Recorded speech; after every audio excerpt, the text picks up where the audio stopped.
But Cernovich is now being targeted by CFR people posing as journalists, and he's got the emails back and forth showing the anatomy of how these PR hit pieces masquerade as real news. So Mike Cernovich, medium.com, at Cernovich, joins us to break down these new developments. Mike Cernovich. Yeah, one thing a lot of people believe is that journalism is real. But what happened is that McMaster and all of his deep state cronies were triggered by my original reporting about the war in Syria, about the corruption, about their anti-America policy. So rather than complain to me and send me an email, they sent a journalist who works for one of these like Council on Foreign Relations style magazines or journals, or whatever they call themselves. And she is now, was trying to interrogate me. So I let her know what I thought about her.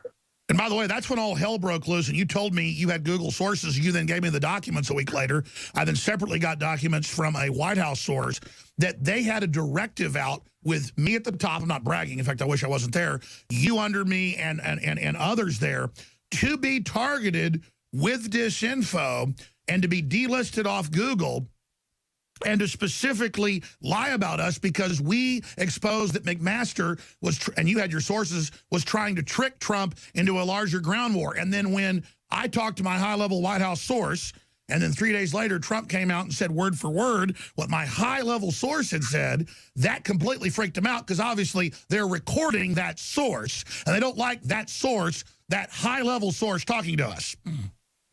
Yeah, that's exactly right. So this is what I told her. I go, what are you doing working as a public relations officer for these people? Why don't they come to me? Why are they coming through you? But this is going to be presented as a hit piece for the public, which, by the way, they keep bringing up Hillary's health. What idiots. Yeah, 60 Minutes did that with you, and Paley lost his job over that. You destroyed him so bad. Everybody knows she has horrible health problems. Exactly. I'm proud of that. I'm proud of that. They also bring up the pedophilia stuff, and I said, well, Anthony Weiner is a child pornographer when he's going to prison. Look at the Pope. His whole organization's getting caught with little kids. Jacob Schwartz, a high-level de Blasio staffer, a regular guest on CNN, friends with Bobby Mook. Lolita Express, Epstein, the Clintons. Yeah, so there's so many pedophiles, so they try to be, Clinton Foundation people caught smuggling hundreds of kids out, getting caught. Yeah, the Haiti. You can't swing a bat in the dark and not hit a big old pedophile devil worshiper when you get around these people.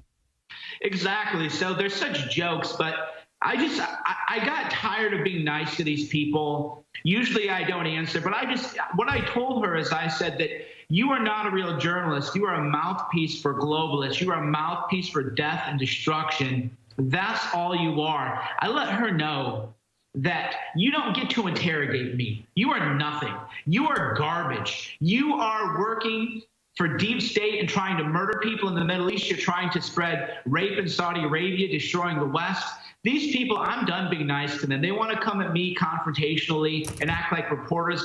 They are nothing but the mouthpiece of devil worshippers, of pedophiles, of mass murderers, of the globalists. And they are. The globalists are very weak. And they believe that they kidnap children, torture them, do bad things to make themselves stronger. It's like in episode 3 of Star Wars. And again, I'm not saying that's real, folks. I'm saying it's an allegory. The writers in Hollywood are telling you. Lucas said that movie is about D.C. and what D.C. is really like. Lucas gave an interview to Variety at Cannes, 10 years ago or whatever, when episode 3 came out. It's one of the only, good new films. And in it, Good New Star Wars, he says, Palpatine says, you're not really evil yet. Darth Vader doesn't have like yellow eyes yet. He goes, go to the Jedi Center and kill hundreds of children. Then you'll be strong in the dark side. And he doesn't become Darth Vader till he goes and kills hundreds of children. And so that's what they're saying. They do these horrible things to destroy any humanity they had and to let these dark forces come in and possess them. Now, whether you believe that or not, these are rites of passage. Just like gang members say, go mug an old lady. The rite of passage is to first kidnap and rape children and then later kill them, just like that top banker just came out in Europe and said. Yeah, this is who we're dealing with. This is what we're up against. And who goes to journalism school then to become nothing but a spokesperson for pedophiles? What is wrong with them? Are they sociopaths or are they just trying to get a paycheck? I don't really know, but it is disturbing to know that most of what you read, was put there by a pedophile, and that reporters aren't doing real journalism. All they are serving as PR agents for the globalist pedophiles. And I love how you don't even give them any, who their names are, who they are. They may not even know who they're working for.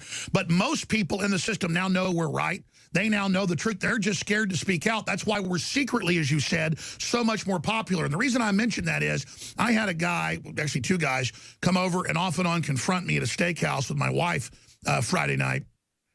And they would laugh at me and say, everyone hates you, you're a failure, to make me feel like a failure. And I said, you're doing that to make me feel like a failure. I said, I love this. I was actually tired, and my wife was mad at me because I wasn't talking because I was exhausted, and now I have all this energy. Thank you for making my night better. This adrenaline rush, I'll be able to watch a movie when I get home now that she wants me to watch. And he couldn't believe it. He said, oh, no, shake my hand. I said, no, I'm not going to shake your hand, coward. I don't live in peer pressure like you do. I mean, don't they understand we're dominating? Don't they understand they're the weak-minded people that want to be with the failing system? Well, that's the beauty part of it, is that they're sent out to hit on us and do these nasty hit jobs on us. All it does is validates the work, because there would be no reason to come after me right now if I weren't the leading national security reporter. I'm going to keep you with me, and we've got popping in, we've got Roger Stone with this big Trump Jr. news. He told me this like 6-7 months ago, and then 3 months ago.